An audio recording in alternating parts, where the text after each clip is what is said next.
Bon, je reprends la vidéo, c'est juste le petit chat qui appelle sa mère qui vient de rentrer. Il a dû avoir peur. Bon, alors je reprends mes explications. Donc là-bas, c'est bon, il fait un peu tard là, peut-être faire un peu de nuit, c'est con. Mais au cas où j'y repense pas et j'oublie. Là, donc il y a les Okura, il faut quand même refaire ce portail, puis solidifier cette partie, quitte à faire un deuxième passage et puis prévoir donc un arbre, non pas que là-bas, mais ici. Ce serait utile. Là ici c'est bien nettoyé, mais derrière sa table, il faut vraiment que je nettoie. Pour éviter qu'il pousse que d'un côté déjà. Et puis pouvoir couper les branches du bas pour que ça se développe un peu. J'espère qu'il n'y a pas de serpent. Ah, ma courge, bien orange. C'est la seule que j'ai eue comme ça. Donc ça doit être une des courges de... Mais ça c'est pas Hokkaido, c'est un Kyuri. Enfin si, c'est Hokkaido aussi, mais c'est pas la même chose. Elle n'est pas morte encore. Voilà, donc il part bien sur ce côté-là et il faut que je débroussaille derrière, quoi. Celui-là, il me gêne pas. Mais bon, faut savoir qu'il va faire des racines dans tous les sens. Mais il y a une grosse ronce derrière. Et c'est un très bon buisson pour les oiseaux et pour tout ça. Celui-là, j'avais coupé, mais il a plein de repousses. Donc il faut nettoyer. Et là, je le garde. C'est celui-là que je peux couper vraiment bien. Parce qu'il déjà, il coupe la lumière très tôt le soir. Donc ici, là, celui-là, enfin les deux qui montent là comme ça. Je taille. Je peux tailler aussi celle-là. Quoique ça fait de l'ombre sur la cabane, donc ça c'est bien. Assez rapidement. Celui-là, je garde. Mais je peux élaguer. Ça fait de l'ombre à rien en fin de compte. Donc celui-là, je coupe. Il fait juste de l'ombre à mon arbre derrière. Donc ça, c'est coupé. Du moins toutes les branches qui vont sur l'avant. Là, c'était une bonne idée. Alors, il y a eu plein de repousses, mais c'est bien. Je coupe au fur et à mesure et puis ça me fait du paillage, j'espère. Je vais essayer de faire le truc dont j'ai dit. Bon, je coupe, je vais réécouter si on entend des conneries. Bon, je continue la vidéo, ça marchait. Le noisetier là qui est là, il n'y a pas trop de problème là vis-à-vis de l'ombre. Il faut vraiment de l'ombre derrière parce qu'il y a mon tilleul qui a besoin de plus de place. Là, il faut que j'enlève toutes les repousses que j'avais fait. Là, c'est bien, pas besoin d'en faire plus. Par contre, il est certain que celui-là, là, je peux le tailler. On lui fait de l'ombre aux arbres dessous. Ouais, là j'ai bien nettoyé derrière, donc on voit que ça... Ouais, c'est bien. Pas besoin de faire plus. Une toute l'été, une ou deux l'hiver, au printemps, et puis ça passe. Là, il y a quelques arbres, il y a un citronnier, tout ça, mais pour l'instant ça va. Mais si je coupe ici, c'est bien. Ouais, non, voilà, il n'y a que ça à faire. Il n'y a que ça.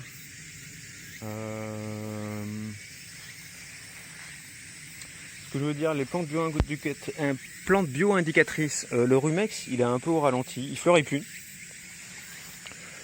Waouh, je dis ça, mais il y en a une. Hein. Bon, il fleurit peu. Par contre, il y a celle-là là, qui est là et qui est très présente depuis un bon moment. Je l'ai taillée tout l'été, mais alors elle se plaît et elle se plaît partout. Hein. Sol pauvre, tassé. Sol tassé, ouais. Faudra que je demande exactement ce que c'est. Qu'est-ce que j'ai comme autre plante bio-indicatrice J'ai cette petite truc là. Je sais pas ce que c'est, faudra que je prenne une photo. Qui pousse bien, enfin tout ce qui est un peu rampant, envahissant, ça marche super bien en ce moment, que ce soit sec ou pas. J'ai ces plantes là qui sont très envahissantes, qui font des gros buissons, mais on peut les calmer. Ça c'est un plant de chia, ce que je disais, il n'a pas d'épines, donc c'est des graines de chia. Il faut en avoir encore un qui traîne par là.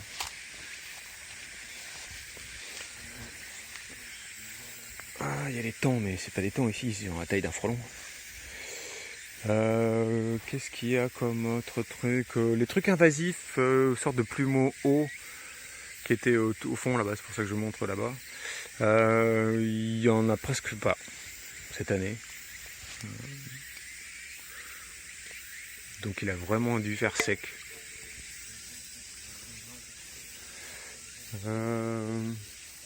Qu'est-ce qu'il y a d'autre? Il y a plusieurs points. Ah oui, bon, tout ce côté-là, qui a moins de surface en fin de compte de terre que de l'autre côté, il y en a aussi derrière. Mais ici, il y a beaucoup de liserons. Et il se plaît surtout, non pas au début, mais vers la fin, quand tout est en train de crever, lui il a la patate.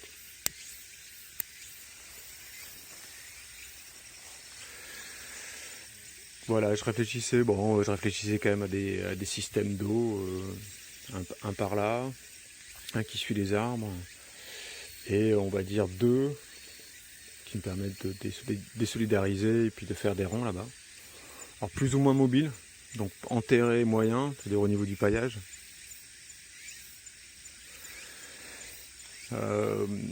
Pour que je puisse changer de 2 rangs à un rang,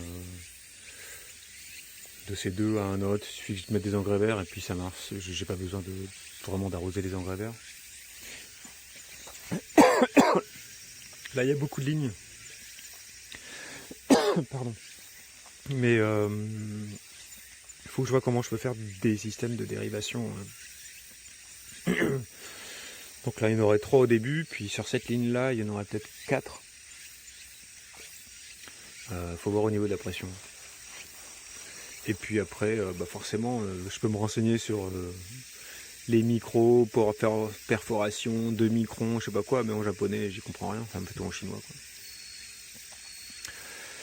quoi. Ouais, je réfléchissais à ça. Suivre la ligne d'arbre c'est pas mal parce que il y a toujours des trucs entre les arbres. Et puis on peut le voir, il y en a certains qui au départ, puis les avoir taillés, ça n'a pas été l'idée la plus lumineuse que j'ai eue. Mais ouais, on le voit quand même, il y a des trucs entre les arbres. Désolé, je tiens par beaucoup de trucs en même temps.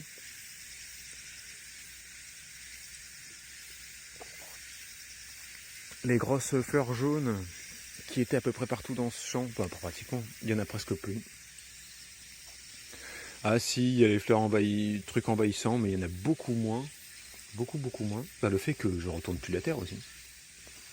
Il y a une banque de graines de malades, mais quand je retourne plus la terre, la dormance, elle est pour un moment donné. Donc si j'ai pas remué la terre à ce moment-là, la dormance elle est pas levée quoi. Enfin, du moins qu'elle reste toujours dans l'obscurité. Et donc ça c'est aussi un gros avantage, c'est que petit à petit je vais nettoyer mes planches, même s'il y a une banque de graines de taré. Mais avec le paillage en plus, il y en a beaucoup qui voient pas la lumière. Alors c'est pas que je suis contre les herbes, hein, mais il y a quand même des trucs un peu barbares ici au départ. Comme on le voit au fond là, c'est ce qui dépasse de la barrière, de la barrière, donc elle fait déjà 1 mètre, donc ça fait c'est plus grand que moi. Et donc il y en a un peu partout de ça, comme il y a les arbres envahissants, alors eux par contre ils recommencer à faire beaucoup de repousses à l'intérieur, donc il faudra vraiment que je débrousse à nouveau derrière pour couper un peu leur vigueur. Voilà, et puis derrière c'est le bouche, mais d'un autre côté ça me plaît plutôt pas mal. Et ouais, faut que j'améliore un peu ce coin là-bas. Il faudrait une autre zone de rangement pour tout ce qui est peut-être fruits.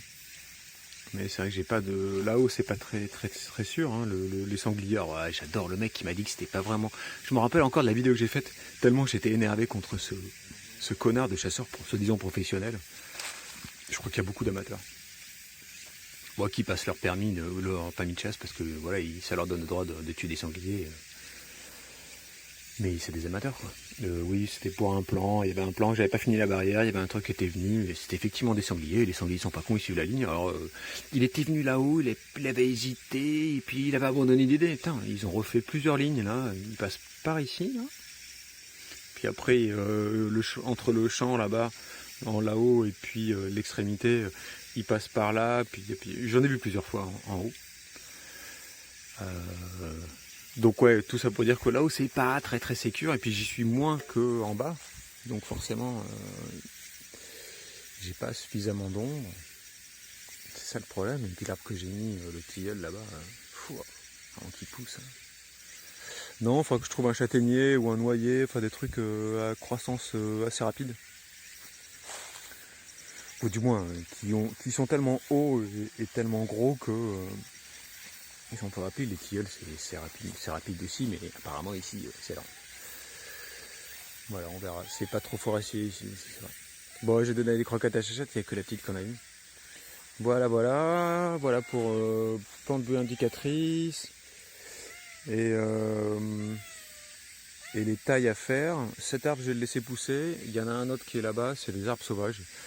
Il faut les tailler, mais c'est excellent, c'est super résistant. C'est pas non plus très grand, enfin je veux dire ça a peut-être fait 5-6 mètres. Donc c'est bien, pas besoin de me faire chier à mettre un arbre là-bas. Il y a juste ce courant d'air.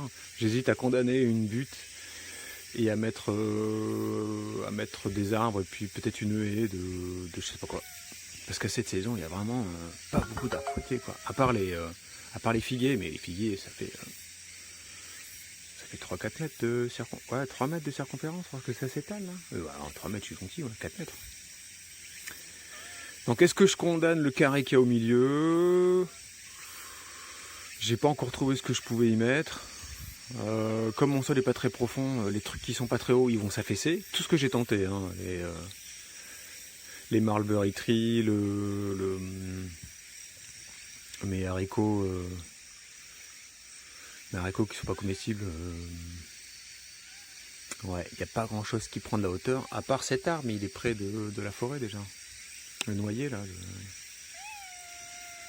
Pas évident. J'ai pas encore trouvé la formule magique pour ce côté-là. Ça fera beaucoup d'arbres. Donc il faut un truc aussi qui pompe pas trop d'eau. Et c'est vrai que les figuiers c'est pas mal. Mais encore, j'en sais rien. À bientôt. Bon, on est toujours le 31. Mais je pensais à un truc, voilà, dans les trucs à faire prochainement, c'est bon, couper les bambous qu'il y a là-bas en lisière.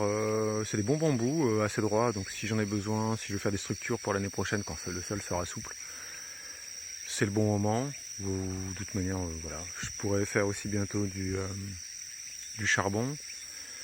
Ça va me servir à en mettre un petit peu avec le compost.